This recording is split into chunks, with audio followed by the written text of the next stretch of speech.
حضور علیہ السلام دعوت دے رہے ہیں. دعوت سے پہلے اللہ کے رسول مکہ کے باسیوں سے پوچھتے ہیں لوگوں بتاؤ لقد لبثت فیکم عمرا، میں نے تمہارے اندر ایک زمانہ گزارا ہے. حل وجدتمونی صادقا ام کاذبا، تم نے مجھے کیسا پایا ہے؟ اس کا ترجمہ بھی لوگ غلط کرتے ہیں. لوگ کہتے ہیں اس کا ترجمہ ہے تم نے مجھے سچا پایا یا جھوٹا پایا. جھوٹ کی نسبت نبی کی طرف نہ کیا کریں، بلکہ ترجمہ وہ کریں جس میں نبی کا ادب ہو. حل وجدتمونی صادقا ام کاذبا، مجھے کیسا پایا ہے، مجھے کیسا پایا. اب مکہ کے باسی کیا کہتے ہیں؟ جربنا کا غیر مرہ، بار بار آزمایا ہے. ما وجدنا فیک الا صدقا، آپ کو سراپا سچا پایا.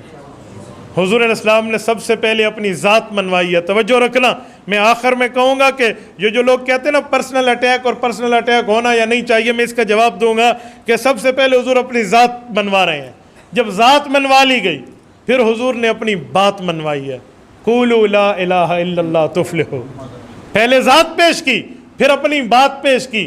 جب رسول اللہ کی ذات کی حد تک بات تھی تو سب مان رہے ہیں، سب نے کہا آپ سچے ہیں سچے ہیں سچے ہیں. اور جب دین کی بات آئی، رسول اللہ نے اپنی شریعت کی بات کی، تو جو قوم پتھر مارنے والی تھی، پہلا پتھر کس نے مارا تھا؟ جو سگا چچا ہے، ابو لہب، عبد العزا جس کا نام ہے. ابو لہب کیوں کہتے ہیں؟ لہب انگارے کو کہتے ہیں. کسی زمانے میں کسی کے حسن کی چاشنی بتانی ہوتی تو لوگ کہتے ہیں انگارے کی طرح خوبصورت ہے. جیسے آج کل کہتے ہیں چاند کا ٹکڑا ہے، آج کل ہم چاند سے تشبیہ دیتے ہیں. پرانے زمانے میں انگاروں سے، آگ سے تشبیہ دی جاتی تھی. تو ابو لہب آگ کا ٹکڑا ہے، اس کے حسن کے چرچے ہوتے.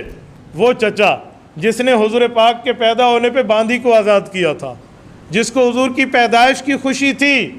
لیکن سنو، میں ایک جملہ کہتا ہوں، پیدائش کو عربی میں میلاد کہتے ہیں، اعلان نبوت کو عربی میں دین کہتے ہیں. حضور کی میلاد پہ اسے خوشی تھی، حضور کے دین پہ اسے خوشی نہیں تھی. اس سے پتہ چلا صرف میلاد کی خوشی کی بات نہ کرو، دین پہ عمل کرنے والے بنو.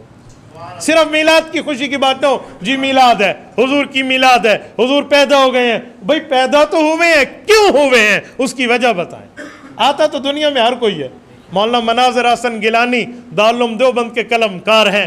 وہ اپنا ایک واقعہ بتاتے ہیں کہ مجھے ایک دوست نے خط لکھا، اپنے نبی کے احوال بتائیے. شیخ الہند کا مایہ ناز شاگرد ہے.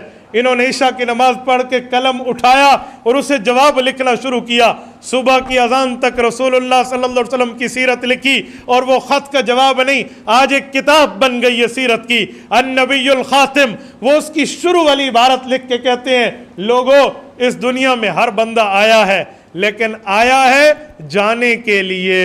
وہ ایک ہی تھا جو آیا ہے چھا جانے کے لیے. وہ ایک ہی تھا جو آیا ہے چھا جانے کے لیے. تو حضور اقدس صلی اللہ علیہ وسلم کی میلاد پہ ابو لہب خوشی کر رہا ہے، لیکن حضور کے دین پر جب بات آئی ہے تو سب سے پہلے اس نے پتھر اٹھانے کے لیے ہاتھ نیچے رکھا ہے.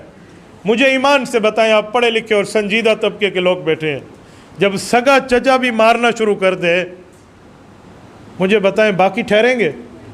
بنا قصور کرنی ہے بے کھڑسن. اب اندازہ لگائیں رسول اللہ صلی اللہ علیہ وسلم کو دین پہ پہلی مشکل کیسے آئی ہے. یہ پہلی تقریر ہے اللہ کے رسول کی. دین کے اوپر رسول اللہ نے صبر کتنے کیے ہیں، تکالیف کتنی اٹھائی ہیں، مصائب اور آلام کتنے برداشت کیے ہیں. اس سے اندازہ لگا لیں کہ رسول اقدس صلی اللہ علیہ وسلم نے دین پر اپنی قربانیاں کتنی پیش کی ہیں.